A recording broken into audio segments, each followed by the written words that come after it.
All right. Hear us all right? Yes, I can hear you. Okay, great. We'll get started in just a sec. Okay. Tell somebody I'm here. Thank you for telling me. Okay. The neat thing, what neat, how you can make it actual, how you can go. Yeah, he loves this. Quite a scheme. Of these, any new structures.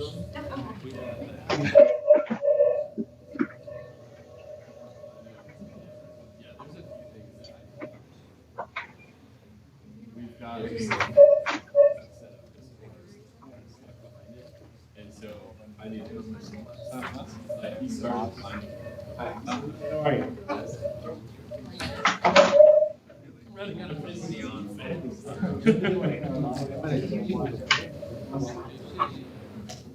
When it came, whatever you said. Shock collars. I love nice diversity.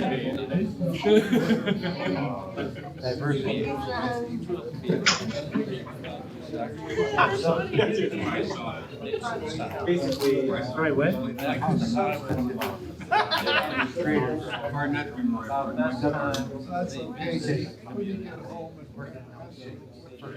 You know, I didn't hear it, but I got here. I bet he did. Yeah, oh yeah. So like he figures out how to get around things. He learns we have like these part here. And he's learned he doesn't quite have the social but he watches it. And so now he knows exactly where to grab. He just can't quite get the strength to pull it through safe to go out of the door. He knows exactly what to do. It's He works with the city council.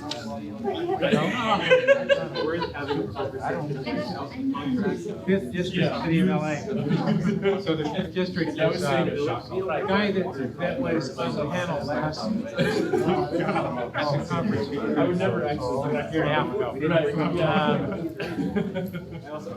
Correct, Paul Correct. He works for Paul Correct, which is why Paul has been such a leader of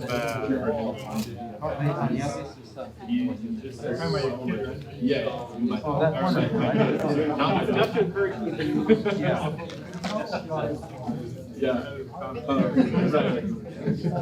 Shot collars and barbed wire, right? Yeah. No, just need more space for him to like just go and find out we're safe, we're comfortable, and like do whatever. Our ports we don't quite feel. We'll give donations. Like, yeah, hang out on the porch for kids.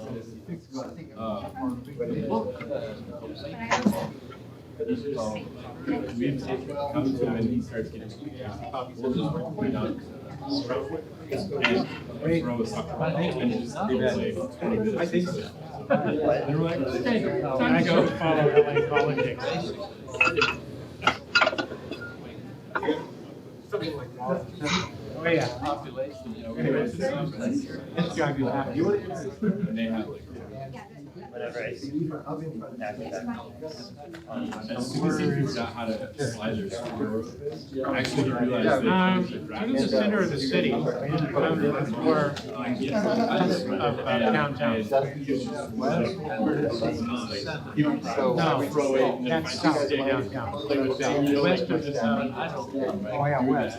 Kind of the Fairfax area. You know, like we're both just like reading and like, Plus it makes it. but we could do that and have him safe.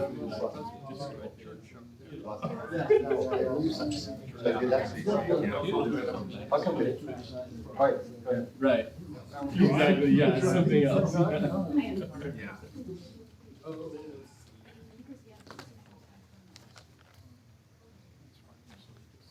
Gonna try to do a couple of things here at once.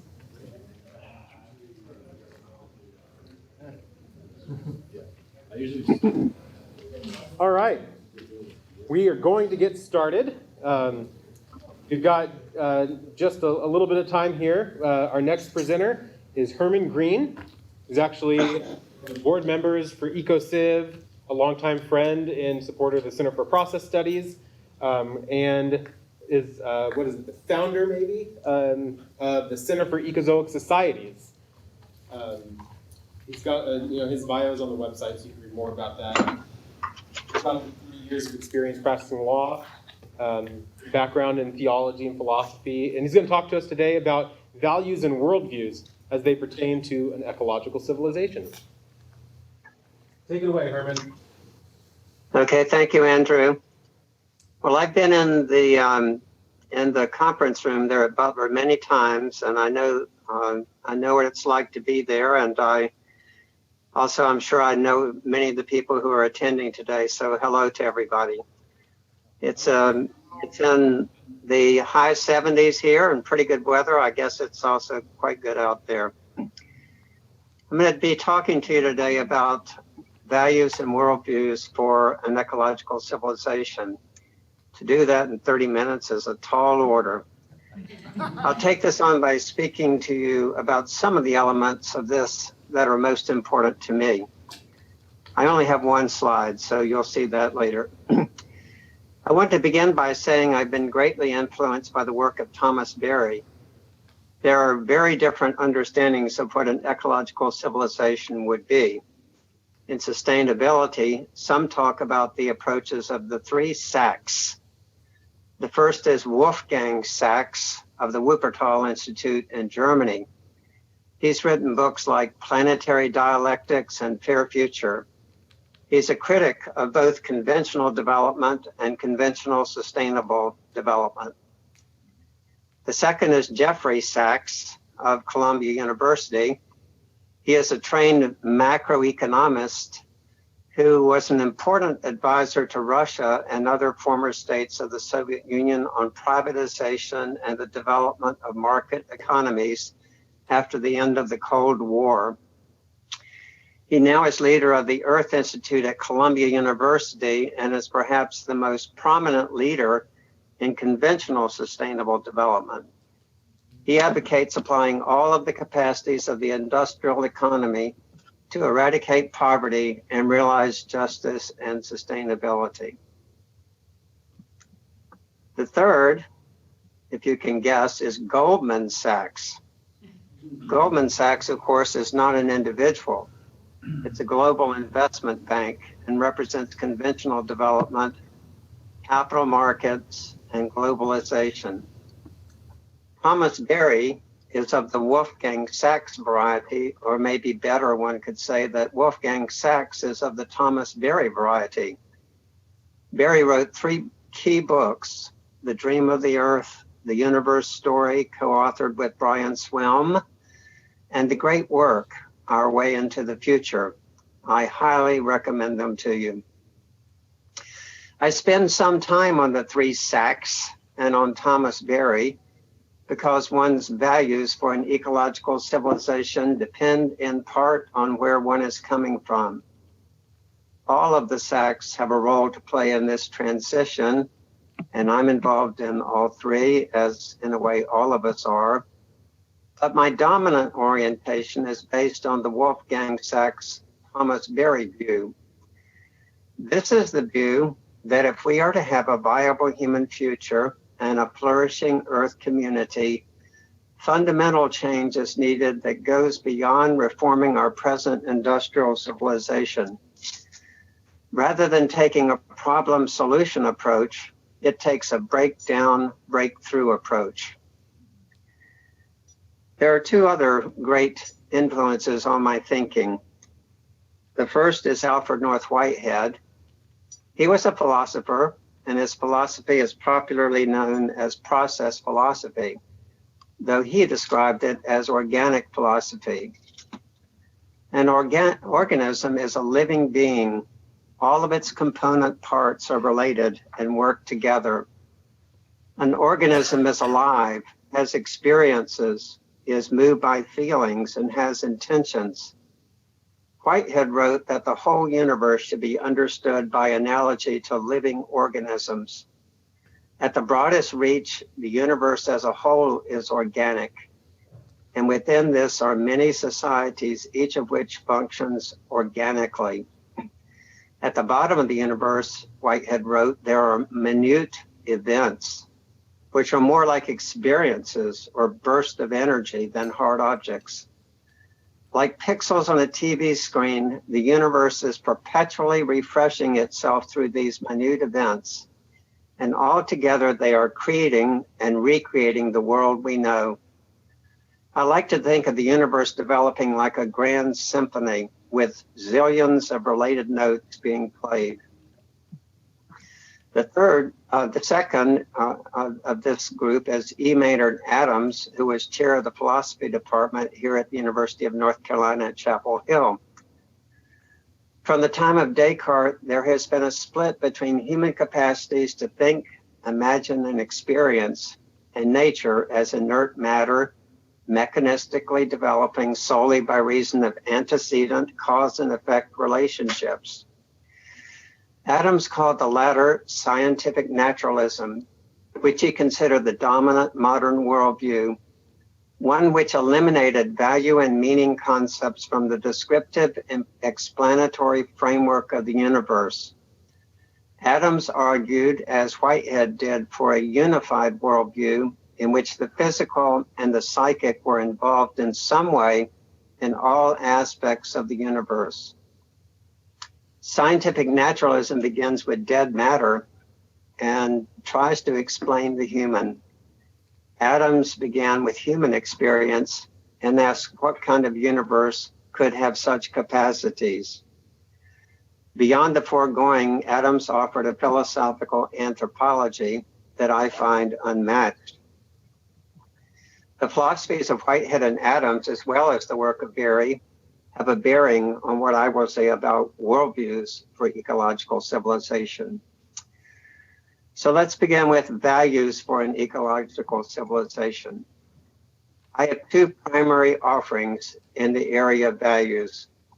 One concerns the meaning of ecological civilization, and the other a set of values for an ecological civilization. There are values that in principle don't have a historical context. For example, always tell the truth in principle applies to any historical period.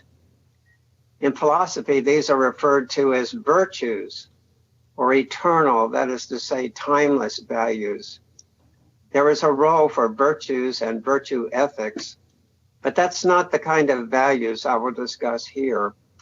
I will discuss values needed in a new stage of civilization, ecological civilization. Note I said stage of civilization. I did so for ease of expression, but stage is a term somewhat at odds with ecological civilization. Stage is a static term.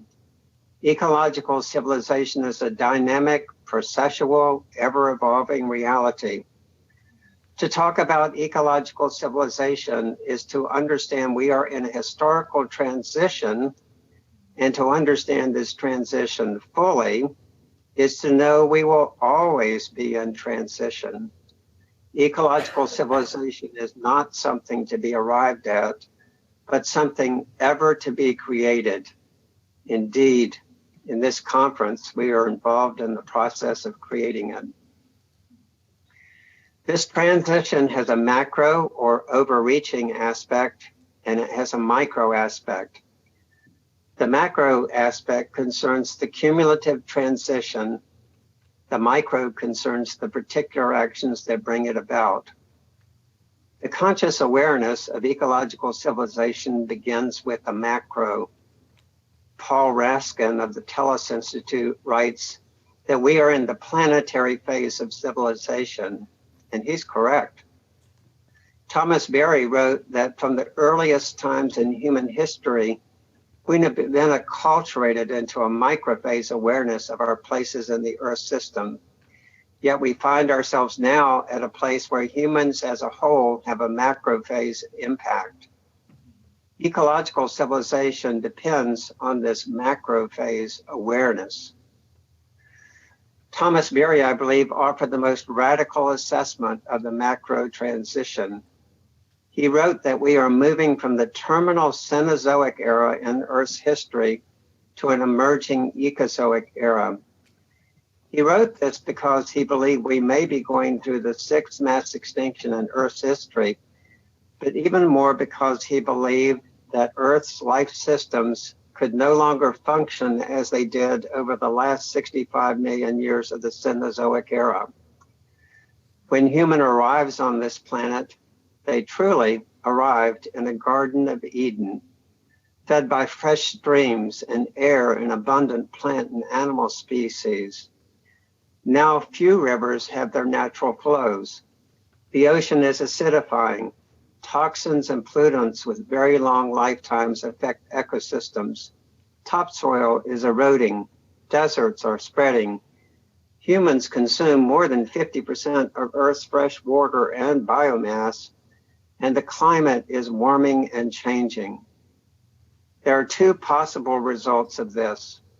One is the increasing degradation of Earth's ecosystems and the decline of large animal species, including humans. And the second is an emerging Ecozoic era, where humans have a conscious relationship with other life and life systems and live in a mutually enhancing way with them and with other humans. Berry gave 14 principles of the Ecozoic era. And by the way, I told Andrew that I'm going to make some of the materials I speak about available through a folder on the website or through Andrew's website. Here's one of his principles I find especially meaningful. He says, number 5, the entire pattern of functioning of Earth is altered in the transition from the Cenozoic era to the Ecozoic era. The major developments of the Cenozoic took place entirely apart from any human intervention. In the Ecozoic, the human will have a comprehensive influence on almost everything that happens. While the humans cannot make a blade of grass, there is liable not to be a blade of grass unless it is accepted, protected, and fostered by the human. Our positive power of creativity in the natural systems is minimal, while our power of negating is immense. I believe the values for ecological civilization must be aligned with Berry's vision of the Ecozoic era. So here's my list of values, and this I'm going to share with you. Give me a moment. Okay.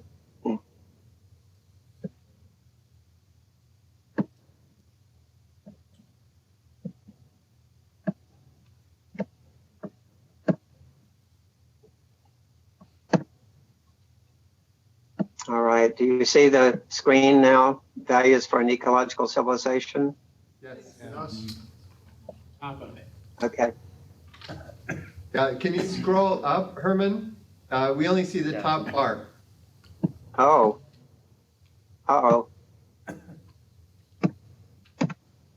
Oh, it appeared for a second and then went away. Oh, yeah, okay, I know what I need to do. Try this. Does that get it? Yes, you're there. Can you see it now? Yes, Can't read. It's hard to read. Can't read it. but it's there, so it's okay. We know it's there. Oh, well, okay. All right, I'm sorry. A few people can read it.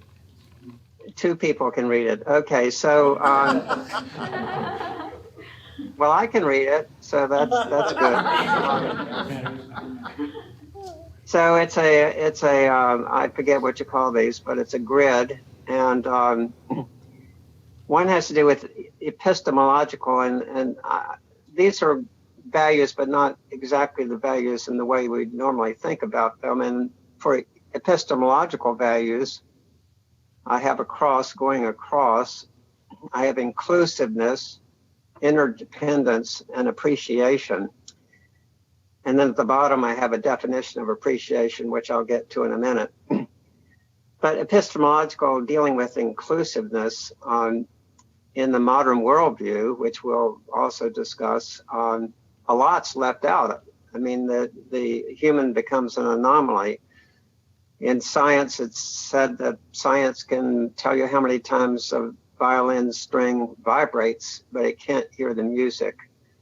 So there's all these dimensions of existence which have to be included as a value in the epistemology of the Ecozoic era.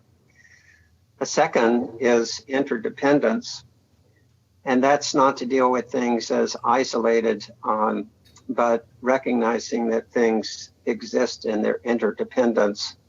I like to say that Whitehead says that things exist by virtue of their relationships, and they don't exist outside those relationships. And then another aspect is appreciation. It goes back again to the dimensions by which we grasp our world. So this one was, I had a hard time finding a word, and this one is lacking in some ways until you look at the definition of appreciate. And it says to recognize the quality, significance, or magnitude of. Second, it says to be fully aware of or sensitive to. Third, it says to be thankful or show gratitude for. And four, it says to admire greatly. And fifth, which is the economic, but it has a meaning here, it says to raise in value or price, especially over time. So our epistemology should have a greater appreciation for the world, a greater sense of the magnitude, significance, a greater sense of qualities of the world, qualitative differences. So the second row is ontological values, and I cheated here. I put in 6, but they go together. Some of you know Barry's work will recognize communion, differentiation, and subjectivity. And I didn't follow that exactly. In fact, I changed it as I was preparing for today. But I have a friend, some of you know his name, Arturo Escobar. He's one of the well-known critics of development. And he talks about ontological politics, that what's involved in the world today isn't simply who has and who has not, but it's about how do we understand the world, that the modern understanding of the world, which we'll talk about in Worldview, is not adequate. So there's a struggle for a more adequate ontology. And so we have to look at our values in terms of what our ontology is, how we understand the very nature of our world. So one is communion, and I also mentioned earlier organism. So communion is a term Thomas Berry uses. Organism is the term that Whitehead uses. The second category is process and creativity, and that's to understand that in our contemporary understanding, we live in an evolutionary, ever-changing universe. And creativity is it's not simply cause and effect relationships. The new comes into being, and then differentiation and subjectivity. But I have to say that the subjectivity is also important because we don't just have exterior physical relationships with the world, we have an interior relationship with the world. And then the ethical, moving from individualism and rights and so forth, is beginning with an ethics of responsibility that's grounded in, and you go back up to the ones above it, inclusiveness and community and organism. So it's an ethics of responsibility. And then in the middle is an ethics of adaptability and resilience. So this is, I mean, when you have a world, we have a world where we believe that coastlines will always stay where they are, rivers will always stay where they are, landscapes will always stay where they are. It's not the way it is. We have to develop an ability to be adaptable and resilient. And the last is equally important, and it's sensitivity, because we can't ignore anything. Really, it goes back to the epistemological inclusiveness, but it's a particular kind of inclusiveness. It's sensitivity, it's awareness, it's being open to the world that we have. So that's my one slide, and I'll go back to my text. So let's see how I get back to the text. Okay, working my way. All right, so that's the values. So the worldview. Andrew, where am I on time? I've sort of lost 2 minutes left. Yep. I'll give him some more. All right. Well, Let's go. We'll give you 4 minutes. Oh. That leaves only one question for afterward. all right. Well, all right. So now I'm at a loss for words. Okay, so it's common to talk about worldviews, and I recognize the value of the concept, but I want to first criticize the term. And I think a more meaningful term than worldview is cosmology. One's worldview is one's understanding of the world in a larger sense of the universe, and that's cosmology. In the modern period, cosmology has largely been reduced to physical cosmology, the kind of work scientists do. Classically, though, cosmology was part of the branch of philosophy known as metaphysics. This kind of cosmology, that is to say, philosophical cosmology, concerns the basic assumptions we make about the nature of the universe and the human role in it that inform our investigations of the world and our actions, and can't be proven or disproven by empirical observations alone. Now I'm going to skip all the way to the end of my talk. And I told Andrew that I would send this talk, so if you want a copy of it, want to see what you're missing, and you'll have it. It'll also be in this folder that will be available by contacting me at hfgreennc@gmail.com. I talk about how in the modern period that it's an acosmic period because the world isn't seen as having a logos or order or meaning or value, and how worldviews then are relativized. One's as good as another because the universe, the cosmos, doesn't validate any. And then I argue to a certain extent against the concept of worldviews, the relativistic worldviews, and the need to reinstate a sense of cosmos, a shared cosmos. And I say that I think that's possible, but it's not an easy task. And if you'll bear with me for one moment, I have a couple of paragraphs to finish with. So it's not an easy task. It goes against modern science and philosophy. It is, however, happening through the work of Berry, Whitehead, Adams, and related thinkers. Thomas Berry has led an effort to develop a new story that restores a cosmos. He framed his new story in terms of our new universe story, the scientific story of an evolving universe. Berry focused on the narrative dimensions of this. Whitehead took a similar starting point in science, and he focused on the organic nature of the world and its processes, and thus opened a way to bridge the humanities and sciences. Brogg, I didn't read the part about Remy Brogg, his book on the universe and Western thought, but he talked about how cosmology involves a philosophical anthropology, and I talk about Adams as contributing that. And I conclude, postmodern deconstructionists criticize meta worldviews, and they would do so even if they were called cosmologies. They feel they are colonizing on our exercises of power. There is that danger, but an even greater danger arises from the globalized acosmic worldview of modernity. In its place is needed a globalized new cosmology of the type briefly described above, which rather than denying traditional cosmologies as the modern worldview does, it allows them to come alive in a new way. In conclusion, I know that people will still talk about worldviews as good things without recognizing how modernity has relativized them. And I certainly don't want to attempt to interject this interpretation when I hear the term used. For us today, however, let us be aware of the need for a new shared cosmology. It's part of building an ecological civilization, And within that new cosmology, may 10,000 worldviews flourish. That's the end.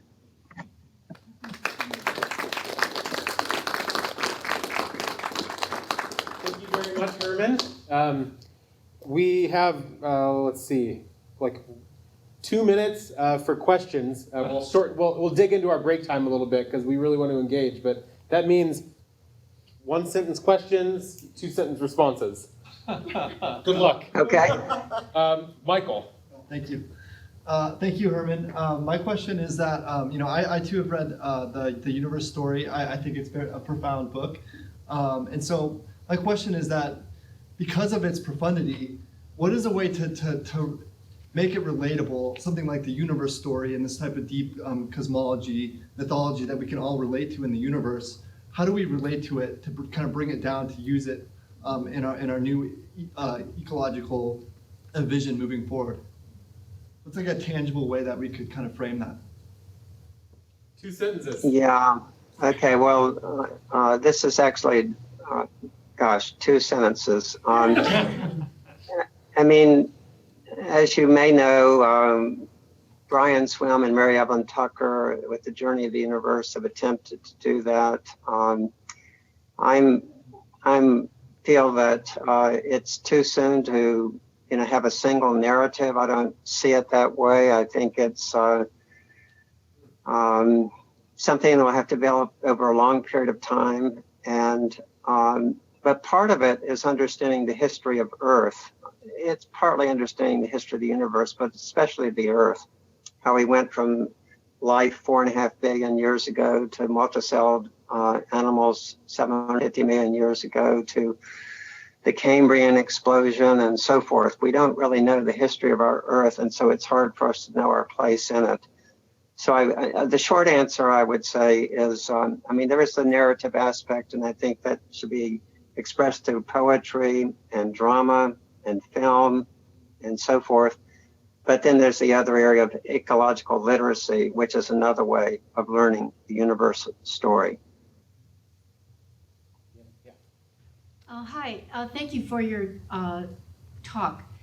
I just wondered if you mentioned the coming of an Ecozoic era, but there's a lot of Yes. conversation now and talk now about the Anthropocene, and the Geological Society is determining whether we have now left the Holocene and are into the Anthropocene. And I wonder if you have any thoughts about that. Sure, I have a lot of thoughts about that. I also have a very good paper that I'll include in this folder, which is a history of the attempts to name the age of man or the age of the human. It goes back over 150 years. So in terms of geology, they use stratigraphy and they look at what is the life force that's most shaping that period. And so I think the Anthropocene epoch is a good name for this. Anthropocene is descriptive. It points at the same reality to a certain extent, that humans are more than a biological species. They're a geological force on Earth. And this is what we need to understand. The Ecozoic is normative. It's something yet to be realized. The Anthropocene is descriptive. Okay, thank you. It's actually a great way to end. Thank you so much, Herman, for your time. This will be really helpful in guiding our discussion over the rest of today and tomorrow. Okay, very good. Thanks.